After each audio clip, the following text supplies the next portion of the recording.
Hello and welcome to the Oddschecker betting show. This is your Premier League 2022-2023 preview. I'm delighted to be joined today by three expert guests, a couple of tipsters in the form of Jack Wright and Mark O'Hare, and delighted to be joined by David Preece as well as we look ahead to the season upcoming. I'm your host, George Elek, and before we get into the action, just going to point those, if you're watching this, obviously because you like a bet, so do go and check out the Acca Scout online, a whole new content series from Oddschecker designed to find the best betting value for football punters, particularly those eyeing up their next accumulator. So go and check that out and go and check out the Oddschecker app as well, where you can find all the markets we're going to be talking about over the course of the show as well. Jack, I'll start with you. You know, we've been doing a fair bit of work together over the summer and stuff. How's the, excited to finally get the Premier League underway, even though as a Norwich fan, you won't be, your season started with a bit of a whimper on Saturday. I don't think there's any need for that early dig there, George, to be honest. How did Oxford get on in League One? I can't remember. You got beat. No. The season, as always. I say it's obviously whizzed round super quick this summer. We had the EFL start last weekend, and now we're into the top flight. So lots of new faces to look forward to seeing, and some familiar old ones as well. So again, should be another thrilling campaign. If we can get something similar to last season, happy days. Yeah, absolutely. And all I can say is that Conor Harrison should not be playing in League One, off the back of your quip there. Mark, I've seen and heard a fair bit of you in the last couple of weeks. The busiest man in football betting, I would say. You must be excited to get off these Zoom calls every day. No, this is a wonderful time of the year, George. I had a nice big break away at the end of the season and just kind of zoned out, really. And I think you need a break to sort of just give yourself a bit of a breather after what's been quite a hectic 18 months or 2 years, really, since the pandemic influenced football. And I've come back refreshed, ready to go. And I'm just hoping for a similar season to what we saw last year in the Premier League, where, if I remember rightly, we went into the final weekend with the title, the top four, and relegation, or pretty much possible. So yeah, something similar would be great. And I think the Premier League has obviously enhanced itself in the summer with some really big name signings too. So looking forward to the big kickoff now. Yeah, you've done my job for me there by mentioning all the markets we're going to go through. We'll be doing the Premier League winner, top four, relegation, golden boot, sack race, all of them in the next 45 minutes, hour or so. And then finally, David Preece, a man who's actually played football, a man who's actually coached football as well, rather than us pretenders. David, great to have you back with us. Are you excited for the campaign? I know you went to a game on the weekend in the EFL as well. Yeah, I mean, after the last few years sort of being Allsvenskan and League One, it's nice to have a little bit of focus on Premier League and all the big hitters, so I'm looking forward to it. Given that you've actually, as I say, worked for clubs over the last kind of 20 years or so, what would you say, with this season coming up, we've got the World Cup obviously starting, which means there's going to be in the Premier League a break in the middle of the season. What do you think that could happen, even taking betting out of it? Do you think we're going to see more managers being sacked because there is that break halfway through the campaign? Do you think we're going to see maybe the stronger teams with bigger squads improving because they get that break? Or are we going to see the minnows who maybe don't have as many players going to Qatar enjoying that? How do you see the difference of this season affecting what happens? Yeah, I mean, I think everything that you've mentioned there, it's going to affect every club. It's going to affect every manager. You're perhaps right about the management situation, where if it gives clubs a little bit more time to focus on giving them a new manager more time to bed into his club and to get to work with the players more, then of course it can be an advantage to that as well. But I think it's either going to hinder people or help people. People who are in the stride and they're going to lose players to the World Cup. You've got to think before the World Cup as well. Players' focus is going to be shifted a little bit as well. They're going to be, their minds and focus is going to be on that World Cup and preparing for that. So maybe some of the things that you see at the end of the season, where there might be a little bit of a drop off, where people won't consciously be saving themselves, but they'll certainly be distracted in the back of the mind. So it's going to throw up all sorts of situations for us. Great stuff. Well, let's get into the previews now and looking for firstly, of course, looking at the outright market, the Premier League winner market. As I say, if you download the Oddschecker app, you will find these best market prices that we are going to go through today. You can also find the best free bets, bookie offers and tipsters out there as well, so do check that out. But Manchester City, unsurprisingly, are the favourites. They're 4-6 best price as it stands. Last season's winners just about got over the line. It looked hairy for the last half an hour or so before they eased clear and lifted the title. Liverpool, second favourites at 11-4. Spurs 14-1. Chelsea 16-1. Manchester United and Arsenal both 40-1. And the new boys, the new kids on the block, Newcastle 150-1 ahead of Leicester 250-1. Same price as West Ham as well, 300-1 bar those. And in terms of the each way betting, well, because of the nature of the market, firms going a third to two. So you can't really be looking to nick a third place here in the each way market as well. Jack, so are we looking away from the top two, or is this a 2-horse race going into it with others just trying to play for the top four? Yeah, I'm afraid to say it's a 2-horse race for me. You can't look past those two. The dominance they've shown over the last 4 or 5 seasons. Obviously, City won it 4 the last 5. Liverpool won at the other occasion. They were best part of 20 points clear of third place last season. That's a monumental gap to try and bridge this season. And albeit the World Cup coming into play will likely mean that there's not such a massive gap. There should still be a fair gap between the best and the rest. So I can't see anything other than those two dominating again. Whether they hit the heights of the points they've tallied over the last few seasons is a matter for debate, and I possibly think they might fall short of those. But when they're hitting 90s in both points tallies and in goals scored, that's an incredibly high bar to try and hit. But obviously they've brought some big names in and scorers in, so that's not to be completely ruled out. But I think if you wanted to have a bet on that, it's very, very tough to get into that market at that prohibitive price, considering it's a 9-month wait to visit the pay counter. But potentially some of the forecasts offer some opportunities. I know City Liverpool 1-2 is 7-4, so that comes into possibility. And if you really want to go with it, I know you mentioned the each way market, but potentially. For me, I'm liking Spurs, but we'll obviously come on to the top 4 later. But 1, 2, 3 would pay 7-1 if you're going to be that ambitious. But I think there's possibly better opportunities to invest your money elsewhere than that particular market. But like we mentioned, if it's as exciting as it was last season, where it went down to the final 20 minutes, then happy days. I guess that's the thing here, is that I don't think there are many people who aren't Liverpool fans who wouldn't agree that City are the rightful favourites. But there's a fair price discrepancy between the two clubs, especially when you look back at, I'm certainly of the school that I don't think you can pay any attention to friendly results at all. But you look back at the Community Shield on Saturday, and you wouldn't have thought there would be such a big difference, Mark, with you between the two. So looking at the outright market, can you find any value there? Or like Jack, are you looking to play your opinions in maybe sub-markets? Yeah, I will be. What I would say on the outright price is, we all know City have been the best and the most dominant team in the Premier League over the last 5 seasons, bar that one, which they didn't win. They're averaging 92 points and 97 goals over a 5-game sample. Add Erling Haaland into the mix, and they look pretty unstoppable. But the market is kind of giving them a 60 to 65% chance of winning the title, and I think that might be a little bit too kind. If we look over the last 4 seasons, Man City and Liverpool. City have accumulated 358 Premier League points. Liverpool have earned 357. So there's 1 point difference between the two teams over a 4-season basis. And, in 2 of those seasons when City did win the title, it was by just a 1 point margin as well. So I think the market's being slightly disrespectful towards Liverpool at the current prices at 11-4. Clearly they've lost Mane, so you'd assume there's a slight downgrade there, and it's a question mark around Darwin Núñez's name and whether he'll be able to adapt as quickly as Luis Diaz did to the Premier League. But if he does, then sure, Liverpool for me have the strongest squad. And I mean squad, maybe not necessarily the first 11, but City's squad itself has actually kind of been weakened, I'd say, with the departures of Zinchenko and Sterling and Gabriel Jesus as well. Clearly, I'm not going to sort of slag off Pep Guardiola and say he's doing the wrong thing. Clearly, he's got an idea of what's required, and Calvin Phillips is a wonderful addition. But, I don't know a huge amount of Julian Alvarez, but clearly he's being rated as being capable of being part of that squad. But I would look at City and say, as a squad, they're possibly weaker than Liverpool.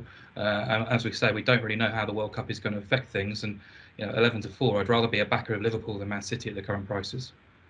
Yeah, 11-4, Liverpool best price with Sport Nation. Is there another angle to this, David, as well, where I think everybody knows that for Manchester City, the Champions League is the golden egg. And going into each season, whilst, of course, they are going to commit everything towards the Premier League title as the season wears on, and as the likelihood is they're going to get into Champions League group stages. Could that play into Liverpool's hands later on in the campaign? Possibly, but I mean, they've shown over the last 4 or 5 seasons that even though that focus has been there for the Champions League, it hasn't stopped them from performing in the well, yes, but I mean, certainly when we reach the last stages.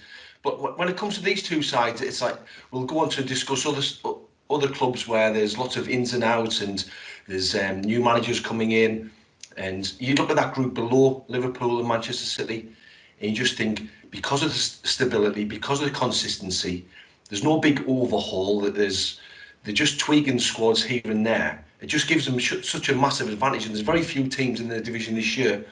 Perhaps another 1 or 2 that I think off the top of my head where there is just that tweaking going on. There has been an improvement last year, and they're just making small improvements again this year. So that's the massive advantage they've got over the other clubs, as well as the quality that they've got in the squads.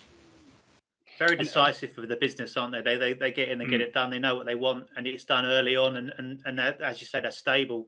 I think it was very bullish, given this World Cup year, that Man City have actually gone, and Mark obviously mentioned it already, to sell Jesus, Sterling, and Zinchenko, and not even out of the league to within the league.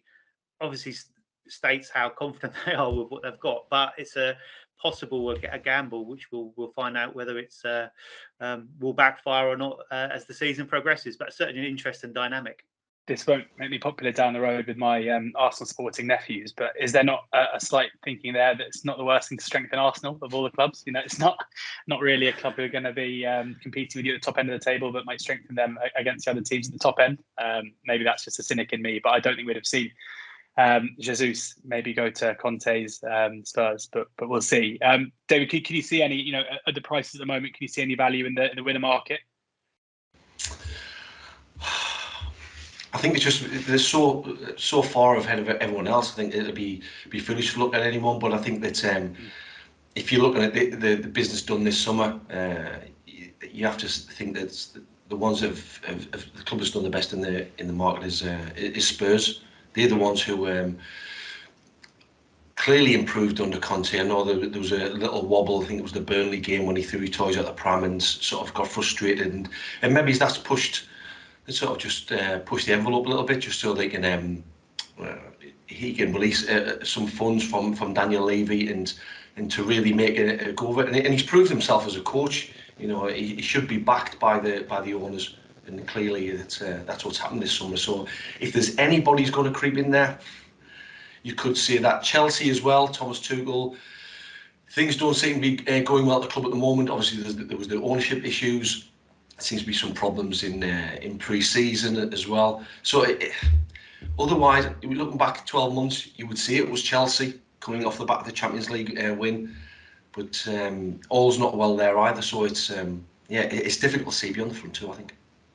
Yeah, it's interesting. This time last year, not only were Chelsea the one seen to be the closest to Manchester City, but they were a shorter price in Liverpool to win the league. They were second favourites to win the league, Liverpool third favourites. And it just goes to show how much has changed over the last calendar year.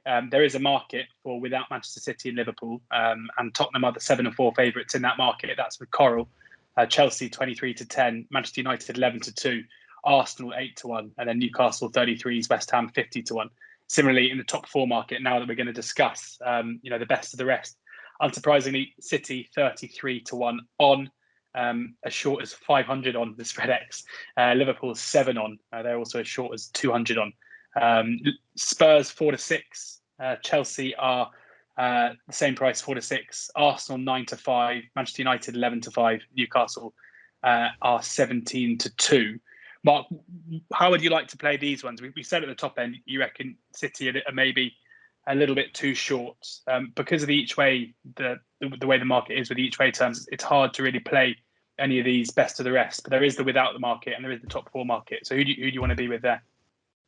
Tottenham in both senses. I think the 7-4 without Liverpool and Man City is absolutely fine. I think the 4-6 for Spurs to finish in the top 4 is also quite appealing if you stuck it in a couple of ACCAs with a few other season-long bets too. I wouldn't say they're a lock. I think it's obviously silly to say something when there's so many decent competitors, but I think Spurs are heading in the right direction. They have strengthened. Conte's been backed. Now has a squad full of options and versatility and backups, and I think they've now got one of Europe's most exciting forward lines as well. But obviously Conte is the ace in the pack as well. They picked up the third most points after he arrived. Obviously City and Liverpool earning more. He's had a full pre-season, got the players that he wants. And I think history suggests as well that Conte teams are very dangerous in the second year after he's had a full pre-season too. So I would make them the main challengers outside of the big two. I just think Chelsea are possibly not quite as strong as last season. They may have stood still a little bit. Spurs only finished 3 points behind them last season anyhow, and that's despite the disastrous start they had under Nuno. So the gap has closed significantly since Conte has taken charge, and I think they've moved forward while Chelsea may have stood still a little bit. If you look at the squad, obviously Sterling and Koulibaly are great additions.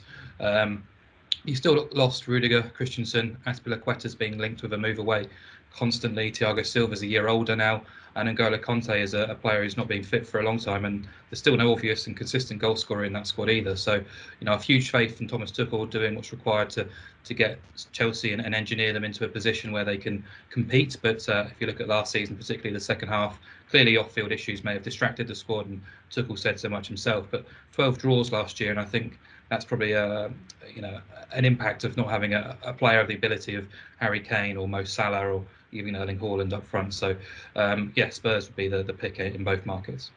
Do you know what, George? I'm just talking about Chelsea there. I'm really disappointed that Belotti hasn't been picked up by Chelsea. I mean, you go back to Diego Costa, and you feel like they missed that sort of player, certainly under the managers previous to Thomas Tuchel. And maybe he's not the Thomas Tuchel type of player. He wouldn't want him there. But certainly no surprise that it looks like he's going to Roma as well. But he might not be the 25, 30 goal striker that they thought Lukaku was going to be, but certainly just give him a different dimension, I think. Got to be a lunatic these days to go to Chelsea as a striker, don't you? Just avoid it at all costs. It's an absolute graveyard. But yeah, I mean, we're going to talk about the top goal scorer market shortly, and we'll talk about what Raheem Sterling does mean for Chelsea. But Jack, it does feel like going into this, the four teams that make up the so-called big six, although you do wonder if that's going to be a big seven pretty soon with the way Newcastle are looking to recruit.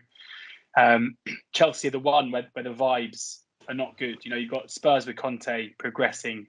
Arsenal fans, I mean, it wouldn't be pre-season unless it was Arsenal fans getting overexcited about Mikel Arteta and their chances with it.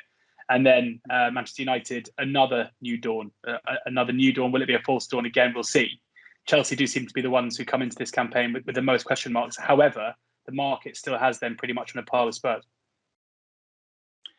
Yeah, I think so. The top two are there and clear. We've then got, for me, a battle between Chelsea, Arsenal, possibly throw Man United into the mix, but I think it's at least a season too early for them after last season and their recruitment. That is an ongoing struggle for them this campaign. But yeah, I think I would say that the battle for that fourth place would be between Arsenal and Chelsea, and we've already kind of alluded to it that Chelsea are just, although they've made a couple of very, very strong additions, they've just kind of got that little bit element of question mark about them at the moment. And yeah, good old Arsenal riding the crest of a fantastic pre-season, but not for the first time. Yes, made some good additions, not for the first time. The potential's there. The proof will be in the pudding, as we always say, which they've just fallen short on. And obviously, they've got Europe to contend with this season, which they didn't have last season, which will be another big impact, considering, I say, especially with the schedule being condensed as it is. Yeah, it does feel like for Arsenal, after their decent pre-season and the recruitment they've done, having a first up at Palace away on the Friday night, memories of losing to Brentford last season, memories of Patrick Vieira and his Palace side dominating them last season. It feels like it couldn't really be a worse game to kick off their campaign, but if they do get the win, it'll certainly start them off much better than last season. Let's talk about Manchester United, because we've spoken about Spurs there, and I think everyone's fairly positive on Spurs. With United, David, this is Erik ten Hag's first season. He certainly comes, it feels like the first appointment United have made since Fergie, where it's a potentially elite level coach coming in, not at the end of his career, and proven in the Champions League and at the top level as well. What do you think would be a successful first season for Ten Hag? Of course, I mean, qualifying for the Champions League would be a successful. I mean, come into a club in the condition it is, that there's so many factions of the club that aren't working, and I think he'll have identified that straight away. But you just feel, we talk about the stability with other clubs. Manchester United has so many problems where they need solving. The biggest one probably Ronaldo. They have 7 central defenders which is going to be for 2 spaces. They're very light in the centre of the pitch. Of course, there's the Frankie de Jong saga that's been going on forever, and I don't think he wants to go, does he? No, and that's a massive problem for them.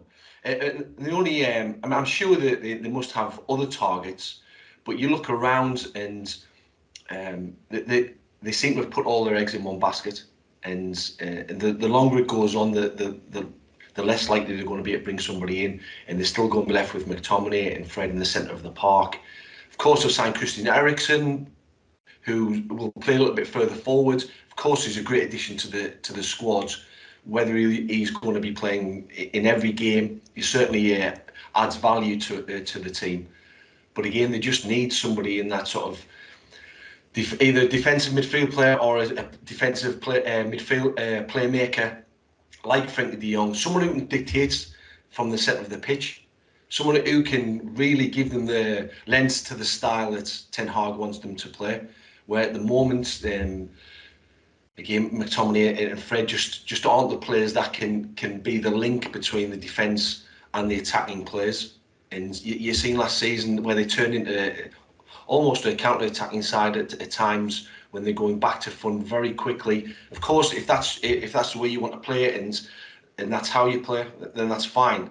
But there always just seems to be that missing link in the middle that they need, and they probably need 1 or 2 in there. What do you make of the reports over the weekend that Sir Alex Ferguson is being brought back into the behind the scenes, in a kind of consultancy role for Erik Ten Hag? Is it going to be a big positive to have a club legend who was in charge of the best time of the club's history, or is it going to be a bit difficult to suddenly, do they need to move on from that era? You have to wonder whether he's ever been away, really, apart from when he had his illness, and obviously he's feeling in better health at the moment. So you've seen that he was brought to the training ground for the talks with Ronaldo and George Mendes.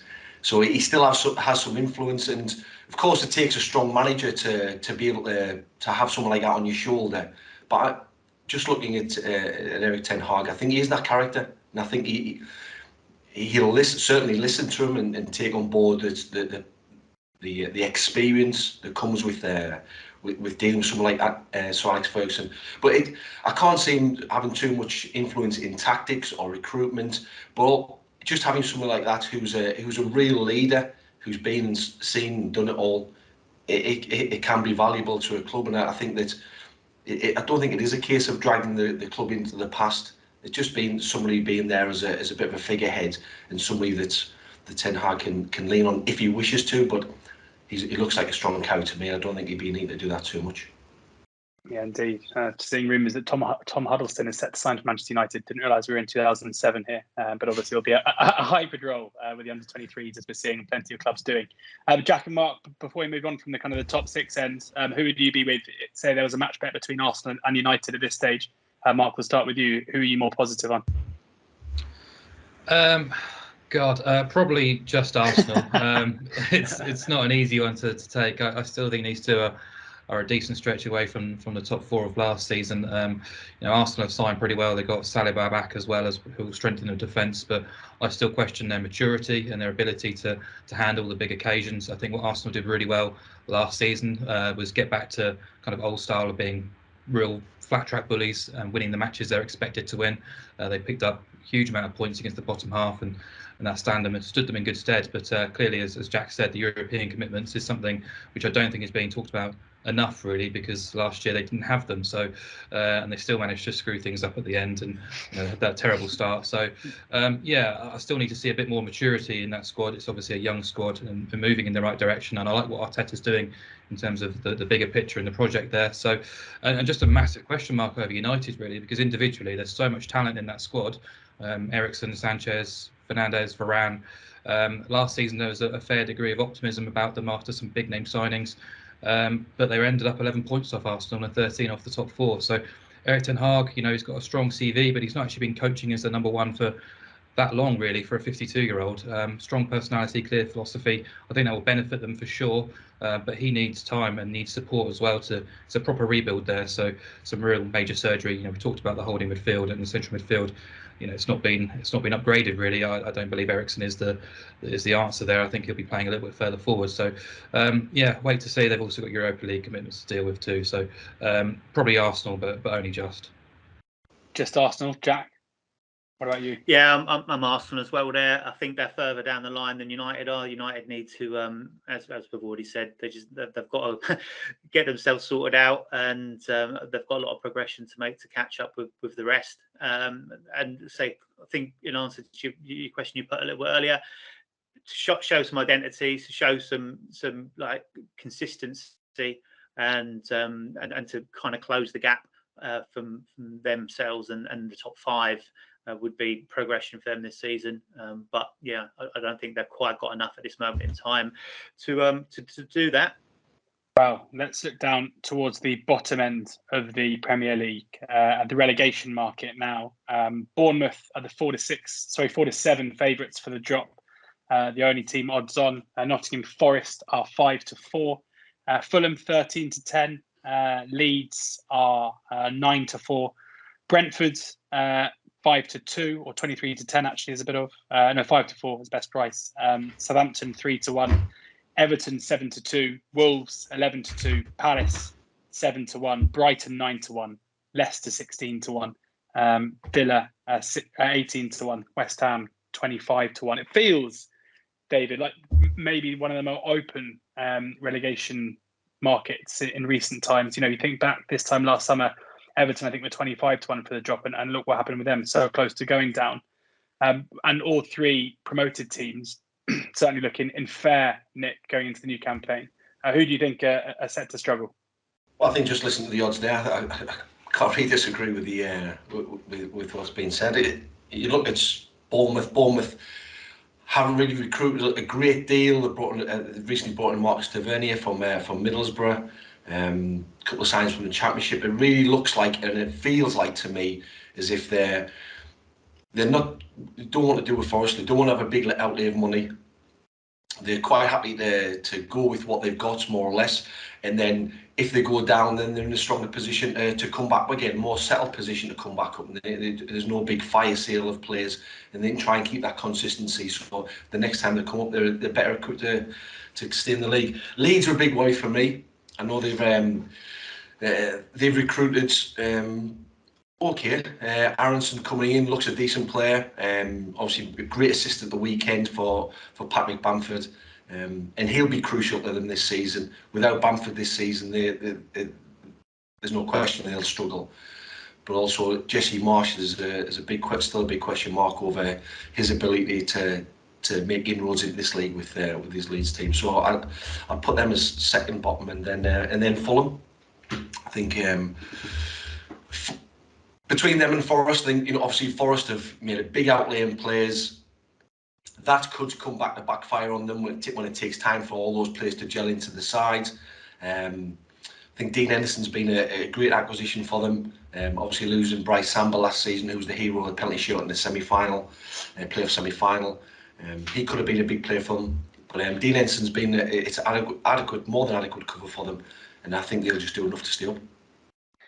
Just using your goalkeeping expertise quickly, with Henderson, how good is he? Are you surprised he didn't get more of an opportunity at Manchester United to try and get that number one spot off David De Gea? Yeah, possibly, but I think when you're playing for a club like Manchester United, you're not going to get a real long time to bed in. Now, of course, David De Gea took time to adjust to English football. Of course, he did. But with Dean, he's made a gradual rise through the league, so using the loan system. And then once he got his chance, then that was him to take it.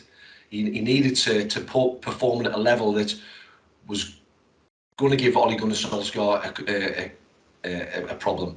David De Gea, one of the biggest earners in the club, so it was always going to be difficult to keep him on the bench. Even though, of course, Manchester United, they can take that. They can take that hit if somebody earning £300,000 a week can be on the bench. Of course, they can do that. But it's always going to be a problem. And Dean just needed to perform that much better than to keep it on side. Just didn't quite do that. He wasn't dominant in his performances.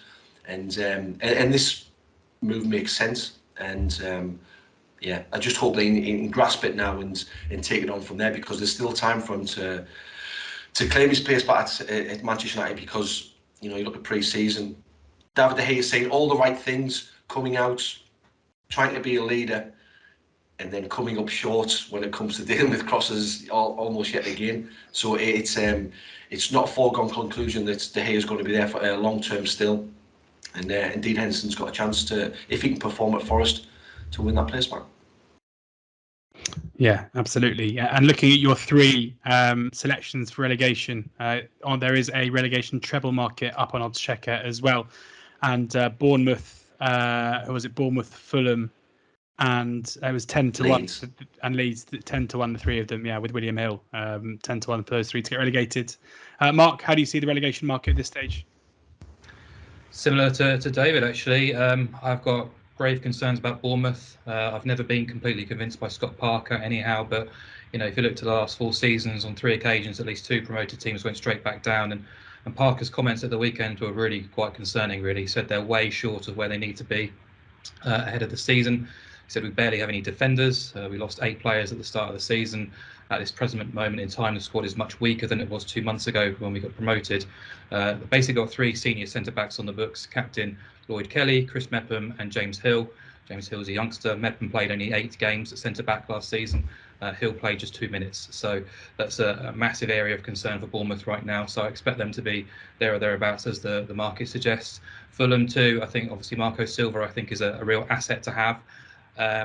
But I didn't think the Championship was a high quality league last season, and Fulham at times sort of meandered their way towards the title, and Silva sounded really unhappy at the weekend as well.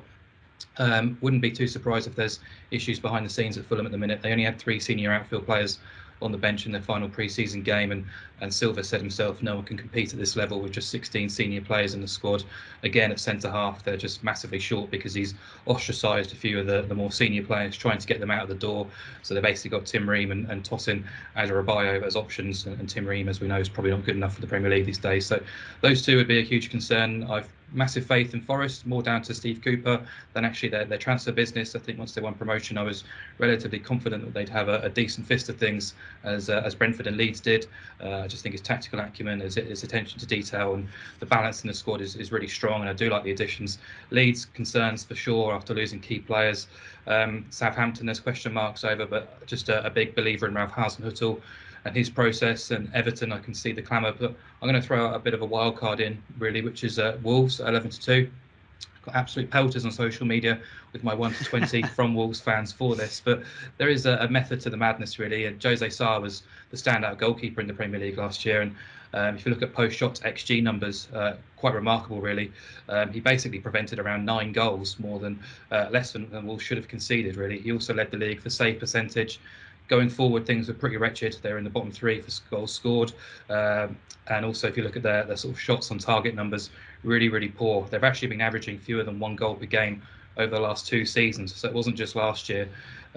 Obviously, a few players have come back, Pedro Neto for sure, which will strengthen them. There's been talk that they've changed system and style in pre-season to try and combat what was a really flat period from February onwards, when defence seemed to falter and the attack wilted, and they had a bottom 3 process over a 24-game period too. So, yeah, concerns there for Wolves. I just think at 11-2, you mentioned Everton last year at 25-1 as a team who sort of fell back into trouble. Wolves wouldn't surprise me if they were in the bottom 6 mix, and therefore 11-2 would be a price I'd be quite happy to take. 11-2 there, Wolves. That's with 10bet and Sport Nation, short as 4-1 elsewhere. So make sure you do use the oddschecker grids to ensure you're getting the best price for this one. So we've had 4 put up there now. So both David and Mark putting up Bournemouth and Fulham. Concerns from Mark for Leeds, David as well, and then a bigger price at 11-2. So Jack, what have you got for us? I've got nothing left to add, really, to be honest. I think the guys have pretty much nailed it. Top goal scorer in a second. Yeah, my notes down basically reiterate everything that's been said there. The ones in the mix, obviously the defaults are going to be the promoted sides. Bournemouth are the ones that have most fear. They do remind me of Norwich, not last time round, but the time round before, where they kept the core of the side that got them promoted. And to kind of go back and come again, as I said, the addition of Tavernier, but they're saying he's going to play as a left wing back apparently. So it's an interesting mix. But so them to finish bottom for me at 2-1 is possibly another angle in. And Everton and Wolves. I fancy one of the promoted sides to survive, at least one. And as Mark said, Cooper probably gets Forest a few extra points because of his managerial acumen. But as David said, we've got to wait to see how they gel, because they had to effectively put another half a team together due to the loans that went back at the end of last season that did them so well. So Everton and Wolves are the ones that would at a price, because you can make a case for pretty much everyone from Wolves down, I think. But Wolves are the ones, and Mark touched on it, 38 goals last season. Only the bottom three scored fewer goals than that. Jimenez top score was 6. He's now out for a few weeks.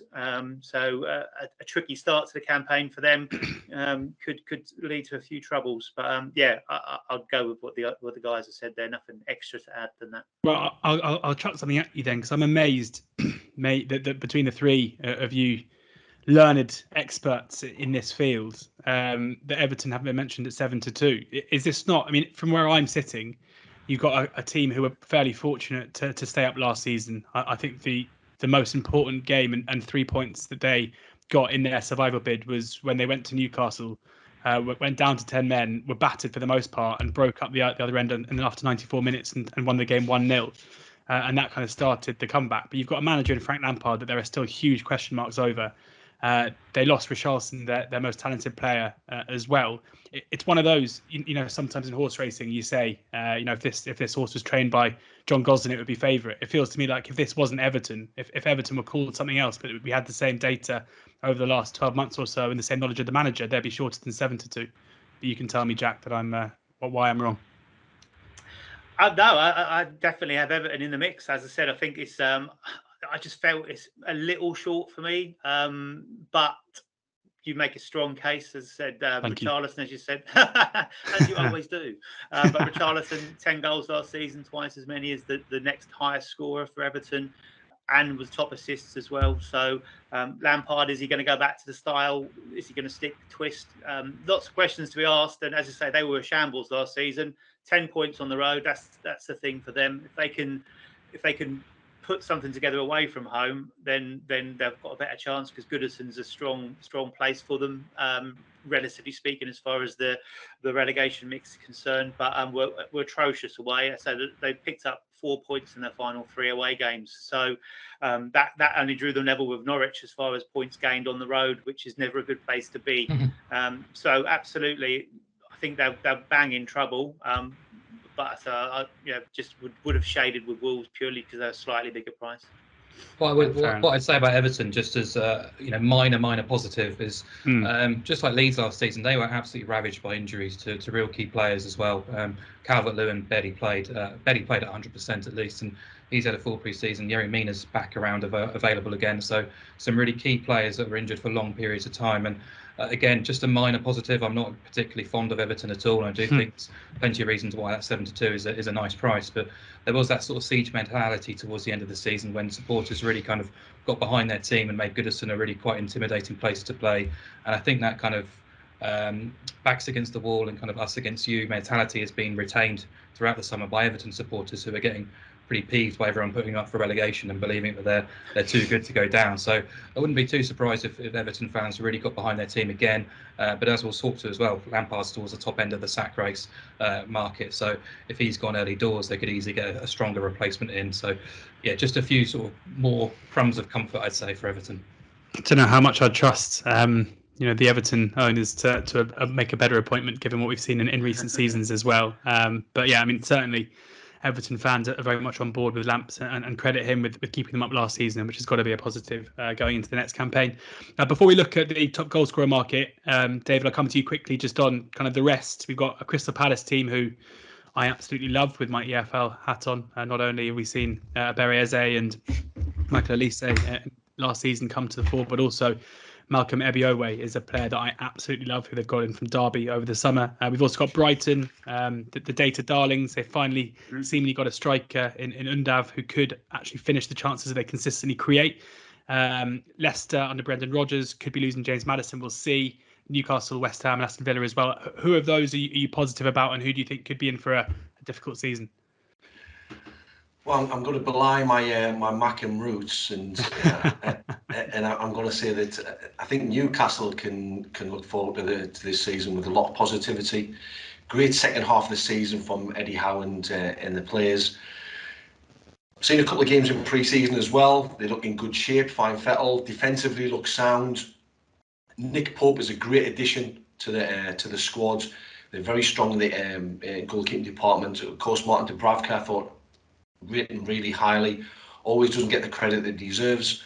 But Nick Pope is as solid as they come in the Premier League, and like I said, he improves them greatly in that department. But also, I think that when it comes to stability and to improving squads, you look at the balance sheet of squads when it comes to quality. You know, the ins against the outs. I think it looks really rosy for United, Newcastle United, because they haven't got the sort of the shotgun effect of transfers that we thought they were going to have. They thought they should be buying players from, or certainly I did, that they should be, buying players for now and not for the future. They've been very tempered in their approach. And I think like likes of Guimaraes coming in, Joe Linton's performances being a real bonus for them, and I can see them being a sort of a really solid outfit this season. And I could quite possibly go as far as say that they could creep in that top six. Like I said, because the rest of the clubs, you look at like Man United, they've got a lot of ground to make up squad-wise. Sort of new manager. Those things can hinder them and take time for them to get in the stride. Newcastle, they're on a real high from last season, a lot of positivity. So, like I said, maybe one or two little adjustments to the league, to the squad before the transfer window finishes. I can see them right up there.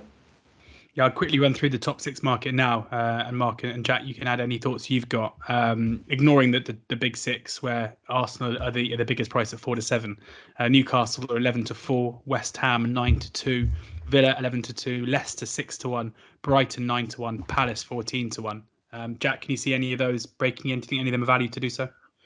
Not as far as the top six is concerned, but a market I do like is the handicap market. So, and I'm with you with Palace. I was fearful last season that Vieira coming in as a playing legend, but not having had a second as managerial experience in the EPL. What he's going to do, because he was tasked with ripping up a template, ripping up and putting a new identity into place at Palace from obviously Roy Hodgson's days, older players being there, that kind of boring approach really, and kind of make it an exciting team to watch. Young players coming through, giving young talent a chance, lower league talent a chance as well, and but also having to save them from relegation, and they never looked in danger last season. They got 48 points, but they only lost 12 games. Only the top four, and Brighton lost fewer than that. So the 48 points total was 10 less than their expected points, which was 58. And we can get them on a handicap at the moment at plus 41 at 16 to 1. So if they can get anywhere close to their expected points this season, say Zaha produced a record goal haul last season with 14. You've already mentioned Eze. Michael Elise is a fantastic player that I really, really like coming through from the Championship. Hampered by injuries last season, but 9 starts, 5 assists for him.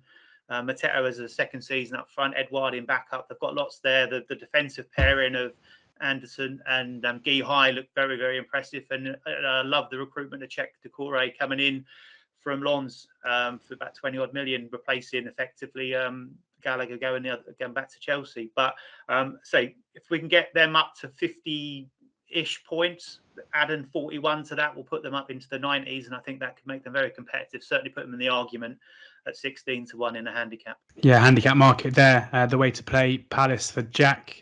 Mark, anything to add for this group of teams? Not massively now. It's funny how sort of a week in football can change your opinion slightly. But I had Leicester at 13-2 as the best value bet outside of the Big Six to finish, top outside of the Big Six. But clearly, the sort of the rumours we're hearing out of Leicester in the past week is a bit concerning, with Fofana potentially moving away. The move for James Maddison as well from Newcastle too. But I think there's been a lot of sort of negativity around Leicester, and I was struggling to sort of work out why that is. Sure, they haven't strengthened their squad this summer, but I don't think that's necessarily required. Last season they finished 8th despite having a really wretched campaign where defensively they were completely atrocious. They still finished 8th and 3 points off 7th. So they were 3 points off winning this title last season, and they're 13-2 it this time around without European commitments, without the same injury concerns as well. If you look at the squad, it's absolutely stacked with quality throughout, really. I know Schmeichel's going or gone now, but I actually think it's probably a bit of a positive for Leicester if they can get a replacement in. So, but yeah, clearly if Fofana does go, he was the big miss last year. There is a concern there. Maddison, I'm not too concerned about, because I think Harvey Barnes is possibly the better option there. But in terms of the squad right now, Leicester's is really well stacked and really well capable of sort of competing towards that top 7 or 8. But as you've already mentioned, there's a really fascinating battle there to be sort of the best of the rest with Newcastle and West Ham and Aston Villa, Brighton, Palace. So it's going to be really competitive. It's an interesting market with Sky Bet as well. Just quickly, David, before you pick up, where Sky Bet have each way terms as well. So you can back Leicester at 13-2, a 5th of 3. So even if they're finishing their, top 3 places outside the 6, you're still getting a profit. I've got a couple of plus and minuses to add to Leicester City, because Schmeichel's perhaps come to the end of his prime, but he's a huge character in that dressing room. Real influence, got a real natural authority, and so he'll be a big miss in the dressing room. But they've got Daniel Everson, you'll have seen at Preston over the last couple of seasons, and he's a real. He's a brilliant shot stopper. Distribution can be improved, of course, but I think he's somebody who can take over the mantle of Kasper Schmeichel and make sure that they don't miss him. But also, I watched them against Notts County in pre-season in a game that lost 2-1, and they lost both goals to Notts County at set pieces. So that problem is still there for them. So they still haven't solved that. It feels like the Brendan Rodgers club arc, and normally when it gets to this stage, he's sacked, so we don't know what happens next. But it always seems to be, improvement, then a massive drop off. And I think we saw the drop off last season, but hopefully Brendan can arrest that. And I'd just like to kind of repeat what David said there. Daniel Everson has been one of, if not the best keeper in the Championship over the last couple of seasons. Won all the awards at Preston last season as well, and I hope he does get the chance to show what he can do at the top level for Leicester. Last 2 markets, we're going to go through the top goal scorer and then the sack race. Top goal scorer market is as such. Erling Haaland is the 11-4 favourite ahead of Mo Salah at 9-2. Harry Kane 6-1. Gabriel Jesus, of course, now of Arsenal 12-1. Darwin Núñez 14-1. Heung-min Son 20-1 after his exploits last season. Cristiano Ronaldo, will he be there? He's 20-1. Raheem Sterling, Chelsea's main goal threat, you'd have thought, 33-1. Jamie Vardy, 33-1. Luis Diaz is 50-1. 66-1 bar those. If the each way terms weren't particularly favourable in the outright market, you've got to think that most firms paying a quarter of the 4 is handy enough. Although Ball Sports really sticking their neck out, paying a quarter to 6 in the top goal scoring market. Naturally, their price is a bit shorter than the rest, but if you're looking to pick up a place at a bigger price, they could be the way to play this. Jack, I promise you first run here, so take it away. Thanks very much. Obviously, again, similar to the title race, we're not surprised to see who's at the top of this particular market. Haaland's obviously going to come in, and you would expect to have complete silver platter service from a whole host of people behind him, whoever Pep decides to put in any one particular point. And obviously Salah at Liverpool. The questions, I suppose, around those, and it's hard to argue against them, but to try and put some kind of argument against them is that is Haaland in to help Manchester City win the Premier League, or is he in to help them win that elusive Champions League? And therefore, the priorities might be there with a bit of rotation. And also, of course, with Salah, you're looking at the impact that Mane will have being missing from that, and how he links up with Nunes going in there. So I'd expect both to hit 20 plus to set the bar for us to look elsewhere down the list. I'd like to have a little bit of a crack at someone at slightly bigger odds than what we're getting out from the favourites. Obviously, you've got the likes of Kane and Son. Son was 40-1 last season, I believe. I do know someone that was on him outright. Very nearly came fully off, tied obviously at the end. Last season, 23 goals, won the Golden Boot, and 17 would have got you the place in the top 4.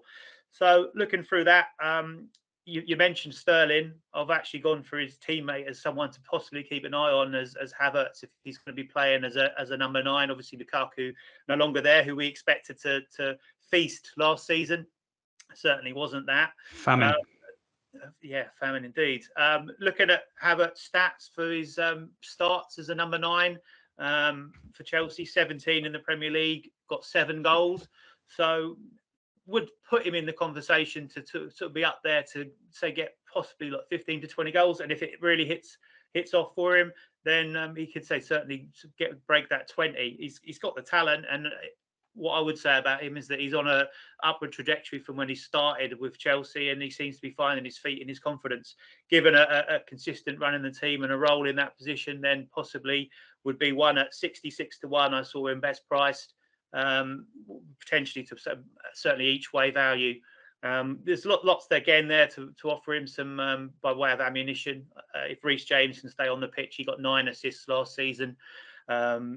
He's a player I like in the assist market, to be honest, at 33-1, but it's another story. But there's plenty of players around him that can feed him and give him an opportunity to certainly get in the conversation to be a decent each way shot at 66-1. 66-1 is with Coral there. They are a quarter of the 4. Kai Havertz, the big price fancy for Jack. David, who do you see troubling the scorers? Just thinking back to last season, that might have been in the build up to the Champions League. There was an interview with Mo Salah, and what came over was just his incredible drive to make sure that he scores as many goals as possible. Every year he's putting a benchmark higher and higher for himself. And I think one thing probably he's got to keep into consideration for this season is that with Sadio Mane going to Bayern Munich, now there's no pressure on him for him to pass to him. So he can save all those chances for himself and then and add to his tally. But yeah, he's just that incredible mentality. Of course, all the great goal scorers have got that. Harry Kane as well. He'll always be up there, and the improvements they've made in the squad as well. But I'd like to know what price that Jamie Vardy is to be top scorer this season, because I've heard he might need a few of those goal bonuses. Yeah, he's 33-1 best price with each way terms, 40-1 elsewhere. He'll have to have a fair few quid on that in order to pay off the family debts, should we say? But anyway, moving on quickly before I get in trouble. Mark, who do you see in the top goal scorer market? Probably nothing too original, really, from what you've already heard. But on Erling Haaland, no Man City players actually won the top goal scorer award under Pep Guardiola. And last season, De Bruyne was their top goal scorer in the Premier League with 15. And you probably heard the stat as well, been reeled out plenty of times that no foreign players won the Golden Boot in their debut season as well. So a couple of trends going against Haaland. So, yeah, for me, it was just a straight shootout, really, between Salah and Kane and who you prefer at the prices. They've topped the scoring charts in 6 of the last 7 seasons. My preference is Salah, the sole winner or the joint winner in 3 of the last 5, 1 goal off it last year. 92, I think, is an absolutely fair price, considering his consistency and the fact he's not off to the World Cup. And Harry Kane, as captain of England, could well be coming home with emotional baggage, whether that's positive or negative, we just don't know, really. So Salah on penalties, almost always fit. If you look at his appearance record, it's quite remarkable, really. Signed that new deal as well, averages 24 goals a season, which is quite phenomenal, really. But yeah, Kane, he only scored 2 goals before Christmas last year, ended up with 17, so you could see the impact that Conte had, and Kane obviously had that slow start after his sort of one-to-way moves to City as well. But yeah, Vardy, he's actually placed in 5 of the last 7 seasons as well, so I think there's probably an each way angle there. But like Jack, Kai Havertz would be my big price fancy at 66. I think it's 0.4 Premier League goals per 90, 0.48 XG per 90 last season. Big price, considering he's probably going to be the sort of central forward in that Chelsea system. The market's giving Sterling a lot of love, obviously, because he's been hacking up with loads of goals for City. But I think Havertz will be the chief goal threat, really. And he has had an 18-goal season with Leverkusen in the past when he wasn't actually kind of playing in that sort of central forward role either. So I think there's plenty of potential there, but obviously need him to stay fit and well. He's had issues with injury as well as illness in the past couple of years since making the move. Yeah, Kai Havertz again, positive mentions for him. I'm going to throw in one at a massive price. I think, and especially given the Ball Sports paying a quarter to 6, Oddson Edouard is 125 to 1. Scored 6 goals on his debut season last season for Palace. Only playing, I think it was 1,500 minutes over the course of the season. Being eased in, 1,567. Only 18 starts, 10 sub appearances, 6 goals, 3 assists. Was getting 2.3 shots per game off, most of it in the penalty area. Seen him be prolific in the past for Celtic. Scored 2 goals in their last friendly as well. It's a big price. It's one of those where if he can make that position his own, knowing that we do, as Palace are going to be a pretty attacking side under Patrick Vieira, could be one of those to sneak into a place, especially paying all those places as well. You kind of feel like if he does start 30 odd games, he should be able to get into double figures, and then you're going to get a run for your money for those place terms. Move on then to the sack race. First manager sacked in the Premier League. Normally don't have to wait too long for this, but as we mentioned earlier, Frank Lampard is the 4-1 favourite here, ahead of Jesse Marsch, who is 6-1, and Ralph Hasenhüttl also 6-1. Brendan Rodgers 9-1, Bruno Lage 12-1, Marco Silva 12-1, Scott Parker 12-1, Thomas Tuchel 14s, Eddie Howe 18, Steven Gerrard 20, Vieira 25, Cooper 25, Frank 28, Arteta 33, Moyes 33, Ten Hag 33, Potter and Conte both 33-1 as well, and then the big two, Pep and Klopp, both 66-1. David, I come to you first. Someone who's been behind the scenes at clubs, know how things work. Who do you think could be under pressure early doors? I think through probably no fault of his own, really, probably Bruno Lage. We mentioned the deficiencies in the goal scoring ranks. Of course, Hwang has been recruited permanently, 15 million. So that will lighten the load a little bit from Jimenez's injury. But still, it's going to be difficult for them to make any inroads into the division to start this season, I think. And especially, they're not a high-scoring team anyway. Losing those goals from Jimenez. Of course, they survived without him when he went through that long period out with his head injury.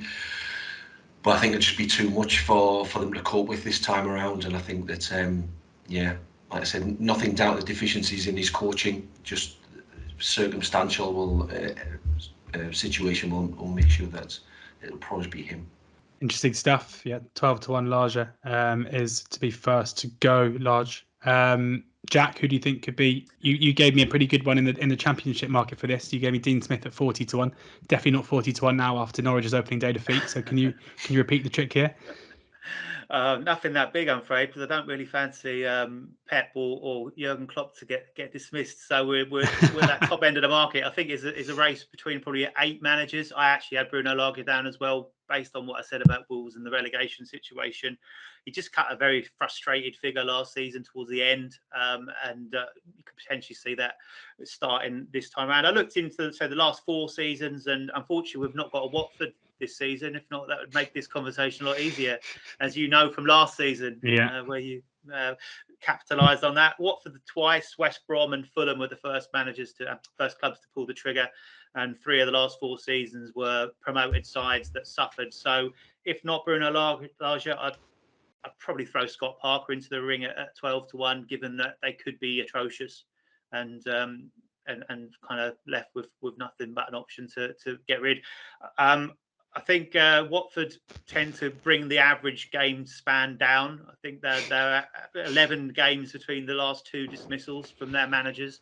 Other than that, it's around about 10 or 11. So it gives Scott Parker enough time, I think, possibly to put a very bad opening run together, Frank de Boer style, and possibly a man's a go. So another 12-1 shot. One for football cliches, I think that one gives him time to put a bad run together. I don't know if you can, if that makes much sense. Mark? I think Jack's been looking at my notes because they're two 12-1 shots that I've got down for the very same reasons with the very same stats.